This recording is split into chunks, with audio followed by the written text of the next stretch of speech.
on. Hey, everybody, welcome to That's Good Stuff, the show where we review pop culture's newest releases. And we're going to catch up with some TV because these guys are catching up on Severance. So we got 2 episodes of Severance and a few episodes of Solo Leveling. I don't remember how much, 2 or 3.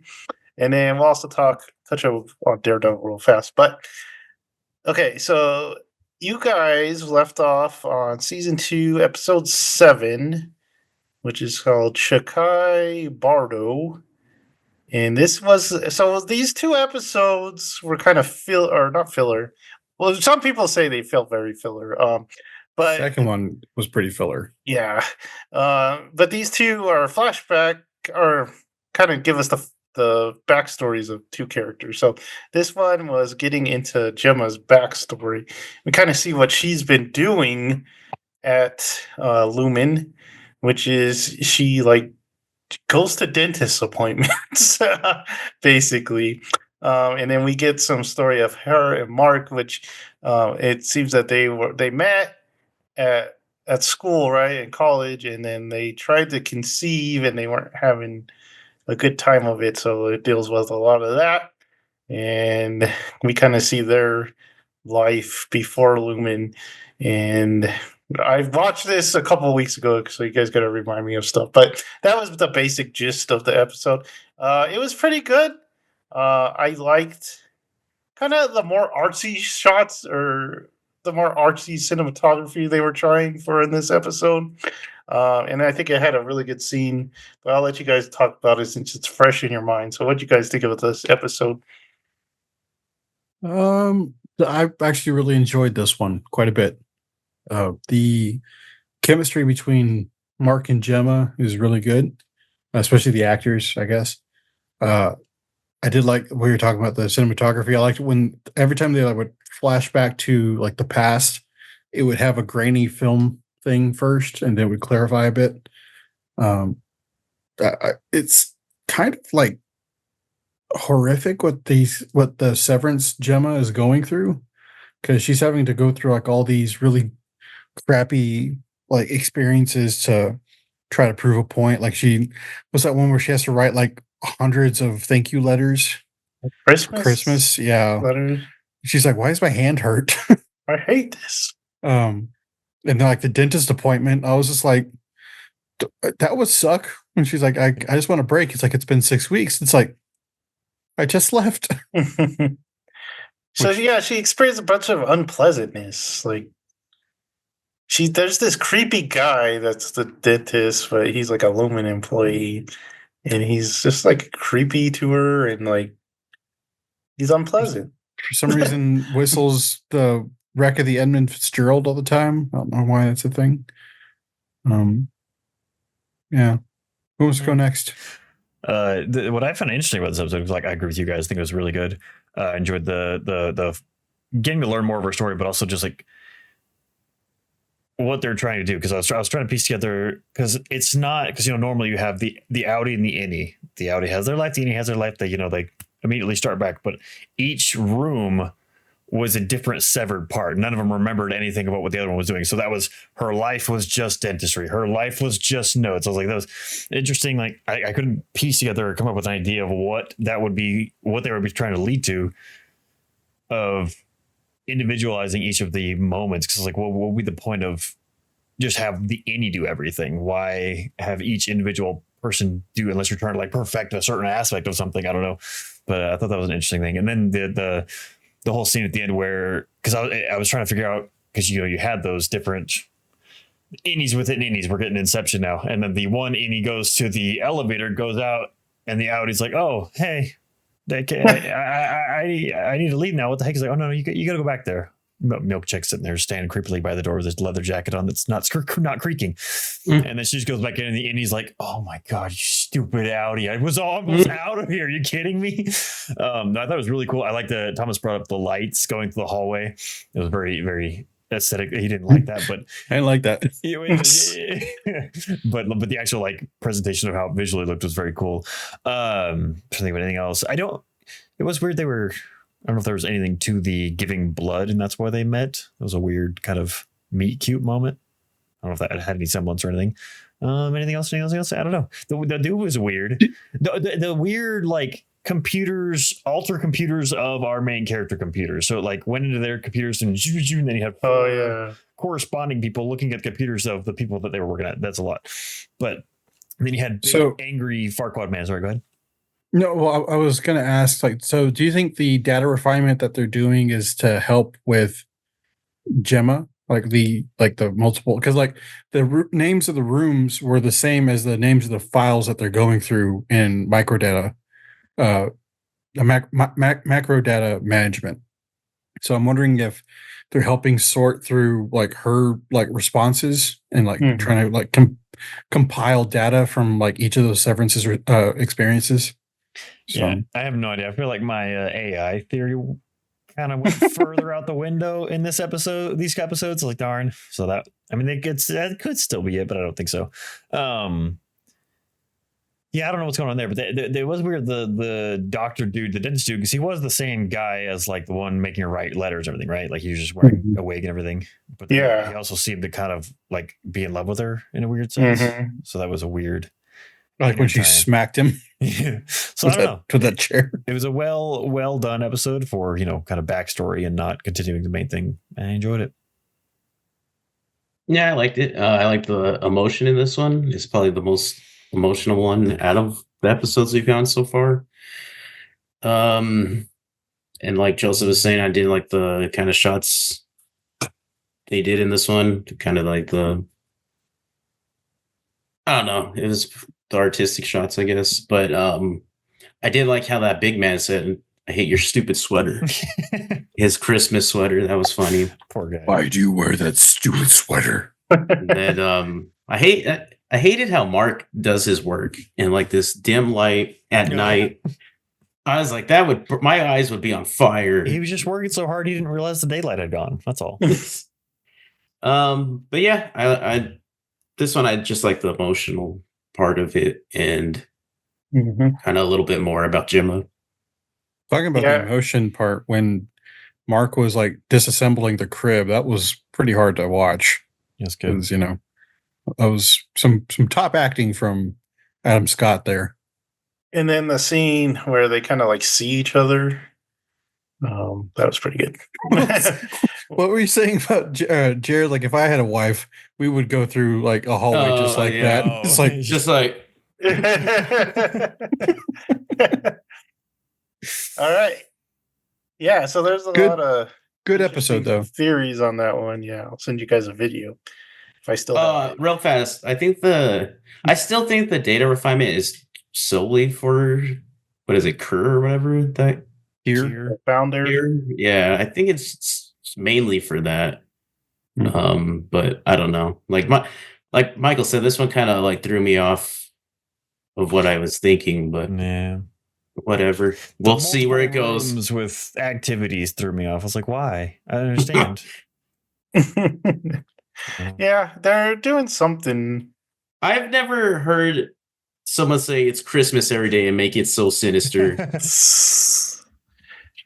Yeah, they're doing something with like I think it had to do with severing the like unpleasant part, so she wouldn't remember that when she popped out. But well, like because they kind of cover some of that in the first season when like Devin meets the other birthing person, because like they're severing the experience of having a child, so a person wants to have more children. It's like, oh yeah, I don't want to go through that again. So they're making the click remote.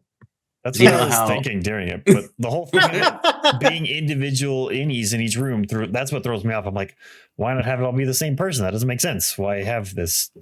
Man, unless they're just trying to see how many people or how many different entities you can have in one person. How many ways you can split a brain? All right, so the next one, episode 8, Sweet Vitriol. So this is the story of Mrs. Colbell, which we find out her name is Harmony. And she goes to this little tiny town. I don't know where it is, but it's very cold. It looks very cold. And it appears to be a Lumen town because they mentioned that Lumen had a factory there. And there's like a lot of...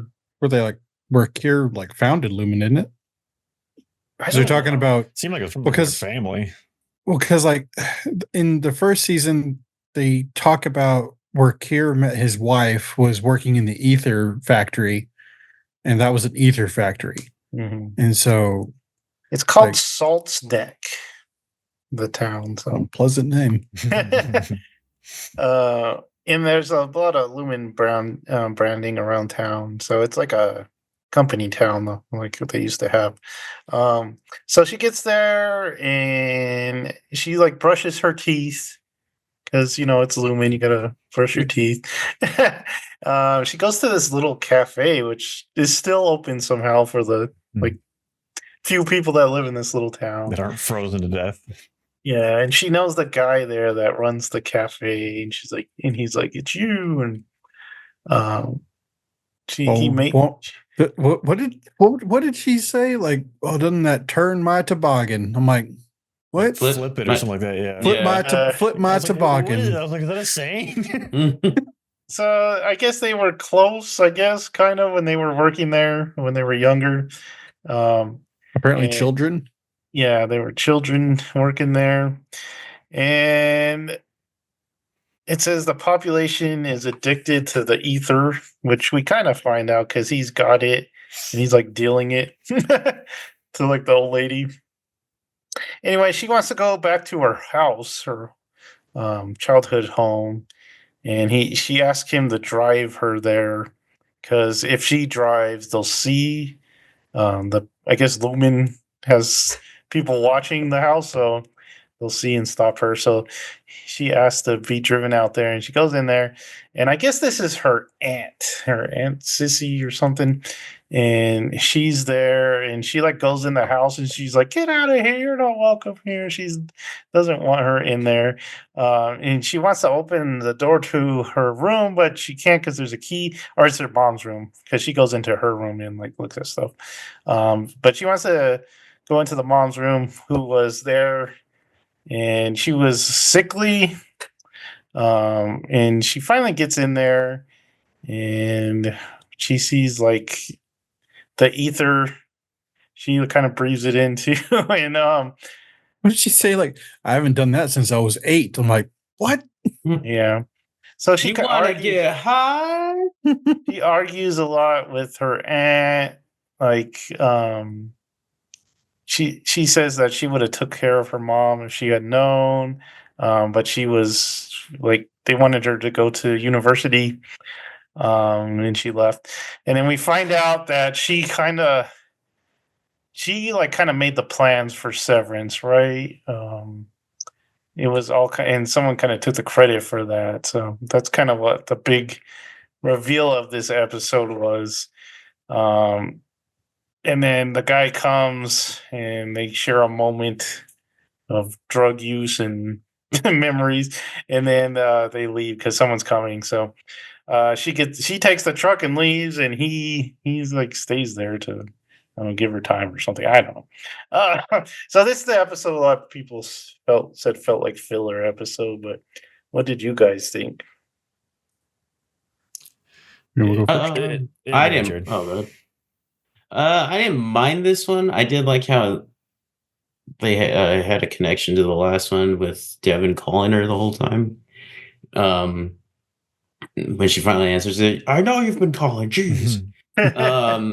What? But yeah, it did feel like kind of unnecessary or like a filler episode.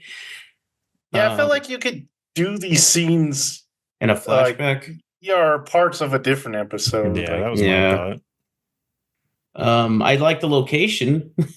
Driving that little road would be nice to work every day, but yeah, it wasn't much for just some papers that you could offhandedly say like all the designs were mine.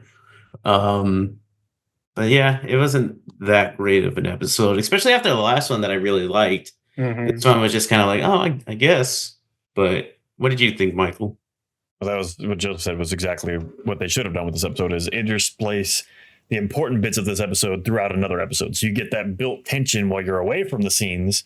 Then you go back and it feels like time has passed, whatever. Because like in this episode, she takes a nap on her bed until the evening, and the dude's just standing by his truck the whole time. Yeah, the whole He comes in, time. he's like, "It's getting cold out here." I'm like, "Just now? You've been out there breathing for hours, man." So just a lot of it just didn't make sense, the pacing wise. Just not a lot happened for 40 something minutes of an episode, and they could have easily just interspliced it between another episode and just had her journey progressing in the background, because that's very much what this was background kind of plot point, and then you get that little ending piece of it. But yeah, like the most of it, we didn't need most of the thing at all. And they do, Severance is bad about this in my opinion, of like lingering or self-indulging on long moments like that, or long stares. Like whenever they both pull up in the cars to the dock, and he evenly gets there, and we sit there forever, and then the camera goes behind her car forever, and then the camera goes behind his car, and she gets out and stands directly in the middle of his truck, and then the camera goes back to his window, and then they meet. It's like it's very self-indulgent of like, okay, we get it, this is dramatic, this is weird, this is eerie, but this episode went too very much too far, because normally I'm like, it's a little much, but I have the patience for it. This episode definitely dragged on my patience for those scenes of just staring for a very long time, even in like the cafe and then getting to her aunt's house. It was just a lot of nothing. And so, yeah, this episode suffered for that, in my opinion. But it's interesting info and well acted, I think. But also, the aunt 100% needs to play Professor McGonagall in the Harry Potter TV series. I'll say that. Hurry, call them. Hurry. Yeah. So yeah, I think probably 25 to 30 minutes could have been cut out of this episode, and we could have still got the same information. There was a lot of just shots that just went on for way too long. Or maybe if there was more instances staring. of Lumen actually like spying on them or something. Yeah, that's the thing, is that like she's like, oh, they're watching us, or they're watching them. It's like they just like let this truck pull up to what I'm guessing is someone fairly significant's house. I mean, I know she's a pariah, but if they're like super like attentive to watching like the house and stuff like that, they let that go on for a long time and then just show up randomly. Yeah, it was kind of disjointed, just didn't really feel put together very well. That's probably the Swan Man coming. It's probably Melchek on his scooter. Swan Man? Yeah, they like deliver food to older people. Schwans. Yeah. Yeah, but it was just okay. I mean, again, like some of the info was kind of cool. The fact that Harmony was the one that did came up with the severance procedure, because they sent her to, medical school and school to study this kind of stuff. And because even like the aunt apparently knew something about it too. So maybe they've been, what do you call it? They've been like groomed since they were kids to try to further Kier's like presence and something with the brain. So, I mean, I don't know, but that part was kind of interesting. The very last bit was very interesting. We just had to get through 35 minutes of the rest of it to kind of come to this conclusion. But yeah, I think you're right. That could have been done in a flashback, like easily. Yeah, the most interesting part was when she's driving away and she's calling, like Jared said, and she's like, "Oh, Mark's there? Put him on." Hi, Marky Mark. Tell me everything. I do like how Mark's like, "Hello." Yeah. Yeah. Oh, you. I was laughing in my head though about how easily the aunt gives into this like tradition of no one can go in that room until the prophecy fulfills itself, whatever the heck she's yapping about. And she's like, "Oh, found the key. All right, whatever. I'm gonna go make coffee." She just gave on. How many years has it been? You just gave up like that? I found the key. I did like that. I found it. Congratulations. Well, bully for you. Dude, if that lady tried to throw my papers in the fire, I'd be like, "Lady." I did call that, by the way. Like, how did she not see? Like, come on, lady. The scary nun lady's gonna throw him in the fire. All right, so moving on to Solo Leveling. So I actually didn't see the last one, so you guys have to. Oh my gosh, Joseph. So we were on episode 7 as well on this one. So the 10th S rank hunter So Jinwoo, he's gonna go get his S rank because everyone knows it, and he's got to stop pretending. Um, and there's another guy there. He's like a famous guy. I think he's an actor or something. Yeah. And he's getting his rank. He's like a K-drama Yeah. Yeah. dude. This is gonna boost my career so well. He thinks everyone's there for him, but Jinwoo shows up and they're like, ooh, he's the 7th rank or the 10th rank S rank. And then, of course, those guys are there to recruit him, but he doesn't want nothing to do with them still. They still just want to shake his hand and say hi, and he's like, "Whatever, I got chores to do." That gaudy son of a bitch with all those 10 rings. rings? What is he? A And Mandarin? he's got to go shopping. He's excited to go shopping. Finds out everything is really expensive. He's like, oh no. But turns out he's got some stuff that he can sell for some money. He's been collecting stuff, so he's like, "Ooh, I can get some stuff." What did he gets a cloak? Because Yeah, I got that fire resistant It's cloak. a cape. Okay, a cape. Cloak. He got a Pokemon cape. Well, okay, I liked when like his rank was being revealed, and like that construction guy's like, "I told you." Oh yeah. I told you guys. Yeah, so it's not much to this episode. He buys that cape so he can go back to that dungeon that he's been working on. We And had that then- part with his friend, or Yeah, his friend. and his dad. sister. Oh yeah, he covered the friend. He's like, "Oh, we gotta go away, remember?" And he's like, "Oh yeah," because the sister. There's that one part too where she sees him on TV. And every person in the world wants him. Just like, yeah. And then the sidekick's dad, he gets sick. It's the 'Cause eternal we sleepless find, we find out that he's been getting poisoned by the magic. Like it's like Jinwoo's mom, right? It's the same one. Yeah. Okay. So And I told the guys, I'm just like, man, that would be my luck. Like magic exists. Guess what? You're allergic. yeah, There's this new element in the world, and you're sick to it. Dang it. Yeah. it's kind of like when Lex got sick from kryptonite. It's like, dang it. Yeah, but that he slept with, and he was like, I love it. And it was his own son probably Yeah. making him sick. Oh, they made Lex 'Cause was they- like, huh? Because they asked about his son. Like, does your son like Yeah, are is you he a around him a hunter? lot? Yeah, is he a hunter? Is your son magic? Does he do the magic? Is The he little the magic? gathering? All right. So, any thoughts on this episode? It's super short. It's a transition episode, getting from one spot to the other. Nothing special. Wasn't bad. It was kind of funny. Yeah, good fun to see like the little shopkeeps in the weird like video game-ish world aspects of it. That I was did where like the that. guy's like, "Hey, if you break this, you can have it." And he's like, "All right." I was joking. I was like, what kind of a rule is that? He's like, I was joking. I was like, oh, there you go. Weird joke. That was the most like expressive Jinwoo's ever been, because he's like, "Oh, I'm totally sorry about that." All right, so moving on, episode 8. Looking up was tiring me out. Okay, so Jinwoo goes to that demon castle, and he gets out his army, and he tells them to go scouting. And then, isn't this part of the previous episode? When he tells them to go scouting, and then it's Oh. like, "Oh no, the knights are picking them off," like his team, and he's like, Yeah. "How are they picking them off? They shouldn't be that strong." He gives So- that big man Tusk that ball he's been carrying. Oh yeah, It's and he like fights that heightens his kaiju. magic. Yeah. Some Uber. Fights that kaiju guy. So he Michael got- is right. Like when I first saw that kaiju, I was like, "It's a big puppy," but then you like get a close up and it's like Oh, a demon, and I was like, "Oh, It's just a chin. It wasn't a snout. yeah."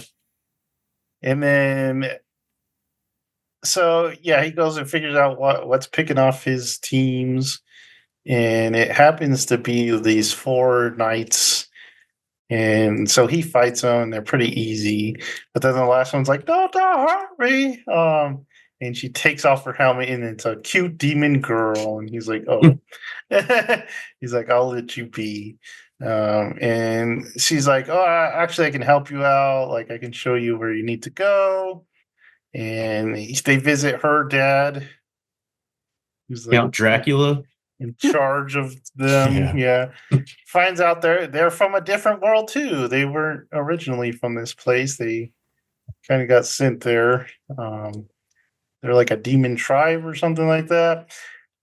And he's like, "I will take your daughter." And he's like, "Ooh." He's like, "Oh, I didn't mean it like that." She's like, "Dang it!" Yeah. Yeah, she was like, no. So yeah, he's like, he can help me, find the big boss of this place.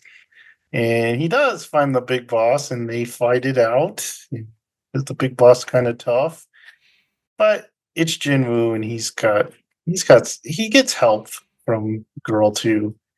He actually helps a little, distracts Gets a little the help boss. from his friends. Throws a Yeah. toothpick at him. Yeah, and he's like, "What?" And what I did like when the demon lord guy shoots like up into the sky and it just like rains down like electricity. I thought that was cool looking. It was a very Yeah, he's Dark Souls driving boss a moment. dragon. I was gonna say, especially the homing attack. Yeah. He's like, "Oh crap!" When he was like flying in, I was like, it's like the nameless king or something. Except purple. The purple was a weird choice. He's flying around on a dragon. His army's out too, but they're getting kind of beat up by the lightning. There's a lot of mana usage in that. Yeah, he like Couldn't- almost runs out, right? He He does did run out. Yeah. I'm out of magic. They have the convenient line of, I don't have time to take a potion.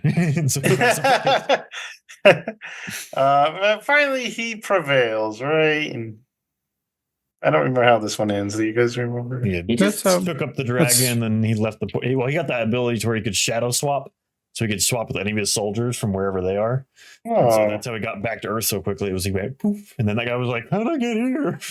oh yeah, No. and then he tells the girl, "Tell your dad you're in charge." That poor demon girl. She's about to confess to him, and he's like, I was "Bye." gonna say, what do you think she said? There's come on, you know what she was gonna say. She would be She was- his. Yeah, She's like, can I have that cape you just dropped? You just bought it. he There's- did just like toss that away. I'm like, no. There is a little bit of a secondary story. So we find out that there's some ants roaming around on an island. Michael was like, yes. Freaking Hunter all over again, man. This better not go that way. It's It better not exactly be like the 400 same arc. episodes long. I was gonna say over for that long. I want these We- I want these ants dead in 3 episodes. They're just gonna start to like cross mutate with like other Yeah. animals. And we can Them only talking, beat them by getting playing that intelligence. shogi game. We need a blind girl. Get us a blind girl. An old man's gonna come be the Buddha and try to kill the ant, but then nope. I haven't even seen Hunter x Hunter. Is this actually what happens? Yeah. I will never watch that show. Then.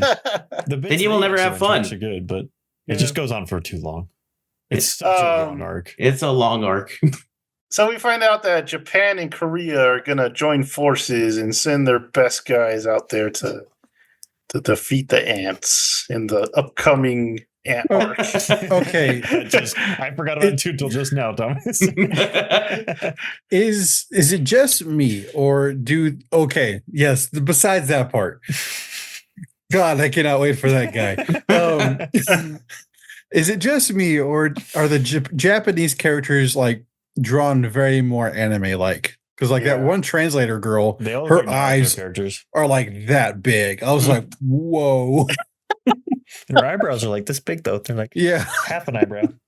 Korea throwing a little shade at them. What I don't get is that I know this is Oh, there's a lot of shade going around. Yeah. We'll get to that. I know this is a Korean show, Mhm. and it was based on a Korean. What's the term, Jared? Menwa. Minhwa. But is that what they all think Americans look like? Mhm. They're just like these 6'5" blonde jacked guys with sunglasses. Hawaiian shirts. Hawaiian Thomas, shirts. if only. Well, the fact that he's named Thomas too, I was just like, yeah. They're like, "What's America like?" That. Mullets and muscle. Mullets. They like Nickelback, right? Just Yeah, we were asking, or we were gonna like speculate, like maybe Chad Kroeger from Nickelback voices this guy. Like that would be the coolest thing ever. Oh man. I don't know. I mean, that's honestly kind of where it ends, like story wise, is that. But then we have the not the subplot. I guess it's the actual plot of Jin Woo's stuff with his mom. Yeah. So, Okay, so yeah, episode 9. This is the one I didn't see, so you guys are gonna have to talk about. It was all worth it. So he uses the potion on his mom. He does. Yep. And his mom gets up and screams at him. She stabs him in the chest and runs. Just kidding. What? No, it was actually a really well done scene, I thought, with the music and like the good chatting. They have a bunch of tears. Lots of tears to be had. he actually emotes quite a bit in this one. Yeah, but then he also addresses his past a little bit when they get to the apartment, and then there's a funny little scene of his sister, and they're like, "I left you alone for a week. The place is a disaster." But then he talks about, alludes to the darkness he's had to do to get to where they are, which I don't think he had to do, but he just killed that A-ring for no reason. Also, Anyway. his mother is a thirsty bitch when it comes to firefighters. So She did like firefighters. Forgot about that. yes, and I'm not even Everyone likes joking. something. I'm not even joking, Joseph. Like, she's like, your father was a firefighter. It's pretty much the only reason I married him. And we're just like, whoa. Yes. But then Thomas cracked up for like Firefighter. 2 minutes. I did. what does every bad A anime need, Joseph, as an arc? As an arc. As an arc. A beach episode. No. That's an That's episode. That's You not are- even an arc. Oh, an arc. A whole arc. What does it Arc. need? Battle tournament. There you go. You get introduced to the training to go fight the bug tournament world, and they didn't do anything with it yet, but it got introduced, and it was like, yes. They hint at it. It's like it's coming. They Plus, introduced We need the a two tournament teams. just to fight the Yeah, ants. we gotta establish a dominance hierarchy here. We gotta do Hunter x Hunter again because we didn't do that part the first time. well, they met like these two like Korean S ranks, and they were like doing a judo, not even judo. They're doing something, and like the Japanese hunters come in, they're like, oh, they're not as good as we are. I'm just like, oh no. Fucking trash. like this one guy's like, what'd you say, you Japanese piece of crap? I can't understand what a word you're saying, but I'm assuming it's an insult. But It's good that's, I mean, excited. that's what happened. It was it was more funny than like, besides like the super emotional part, it was actually a very funny episode. So that episode was rated the lowest out of this season. Really? Yeah, Really? a lot of people hated it. Like, well, after it was aired, I was like on Instagram, and it was like shown as the lowest rated one, and people were having issues with it. I didn't really get into that because, Spoilers. yeah, I guess. But and I thought it was funny that one was rated so low. I didn't seem any worse than any of them, but I like this that one. one where he goes shopping, that wasn't great. Yeah, but like more stuff happened in this one. Like Mhm. you also get more backstory with I don't know, Chris Sabat's character, the one guy that runs the guild, Yeah. and why he doesn't really like to go out in the field anymore. It's like that's because of the past trauma, that kind of stuff. Does he get a It's kinda- rash? Huh? Gets itchy. Does he get itchy? I don't Is that why he doesn't want to go on the field? no, their friend died. know. Friend died.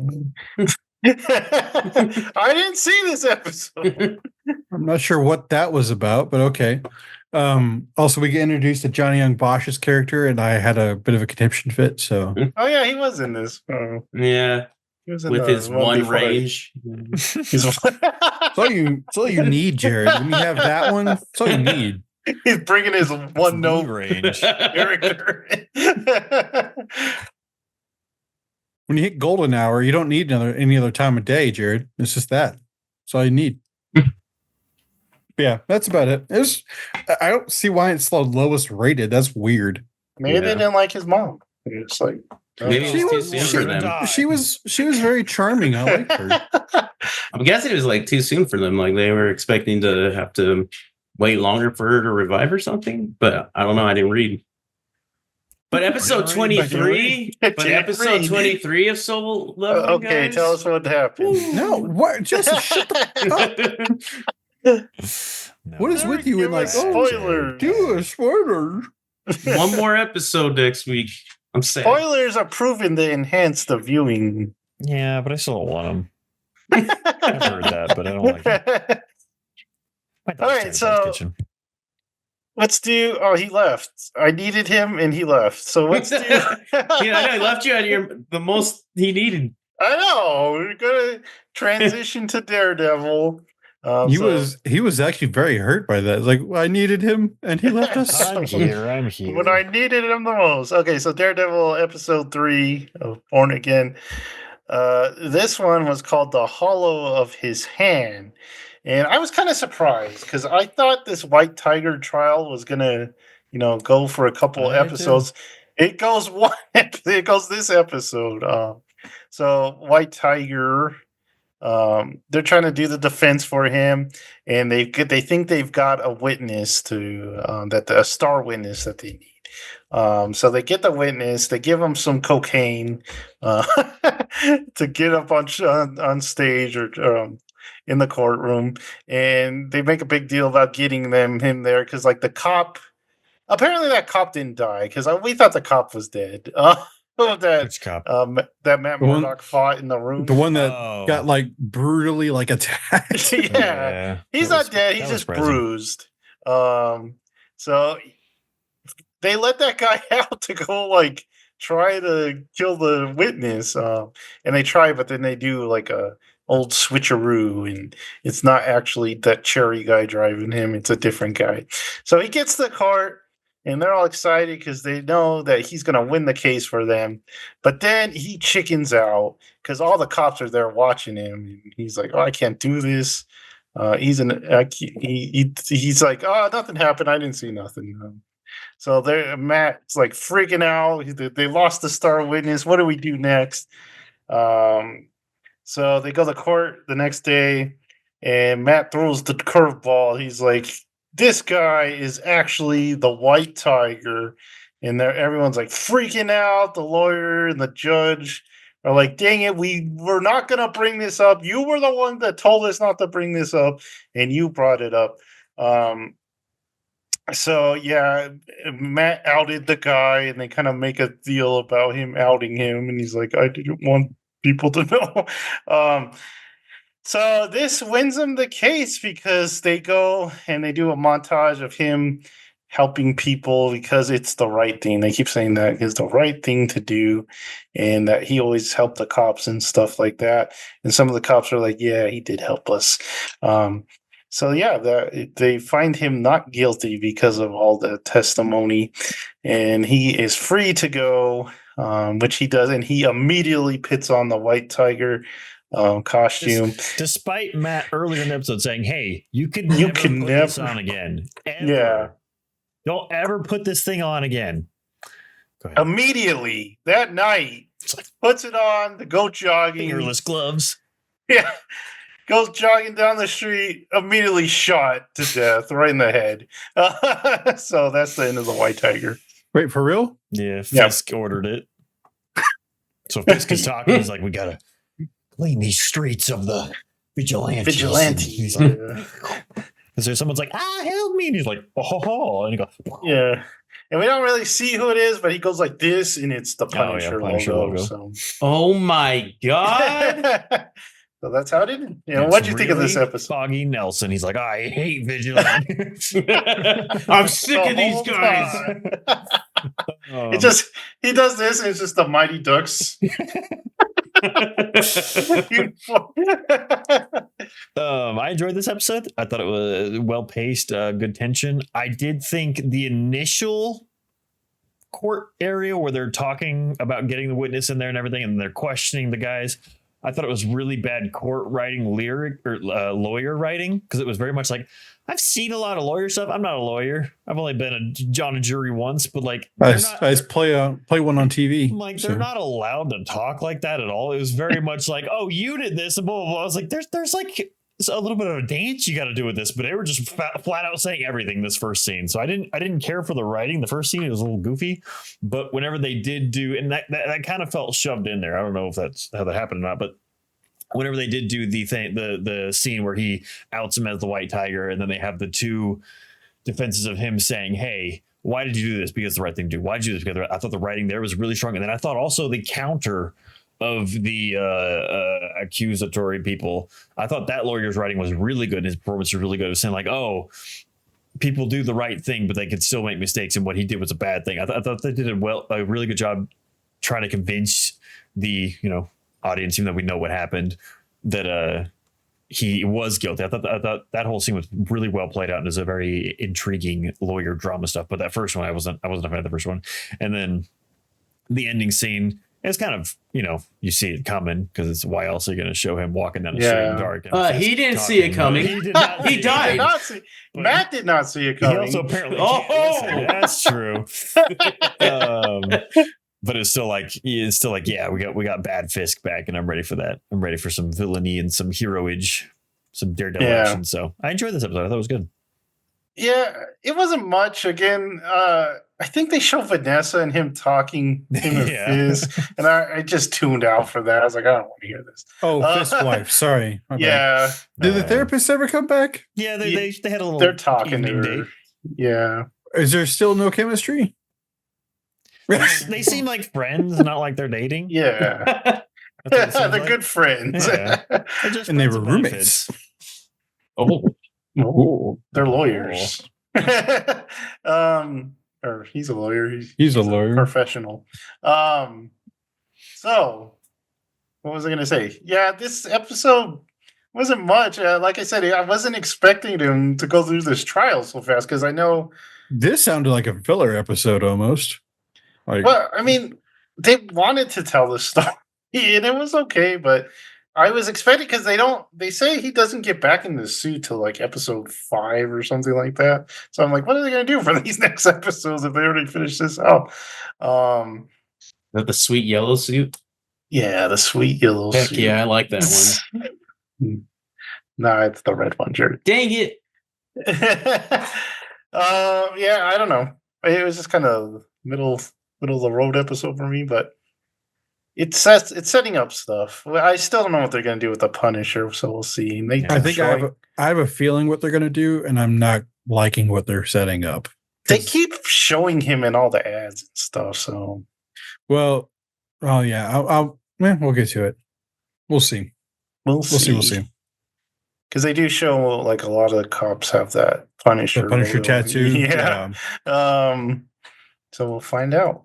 And then we still haven't seen one of the bad guys yet. So, I mean, we've seen him, but we haven't really gotten into his story yet. So, we still got the Muse guy. So, I thought you were going to say both. Oh, yeah, I thought so too. It's like, yeah, we did see him kind of like all over the first episode. Yeah, no, he's the guy that needed therapy. He's like, I need help. We all thought she was going to help him, but then she's helping Fisk in his marriage counseling. But yeah, so because those two things are related.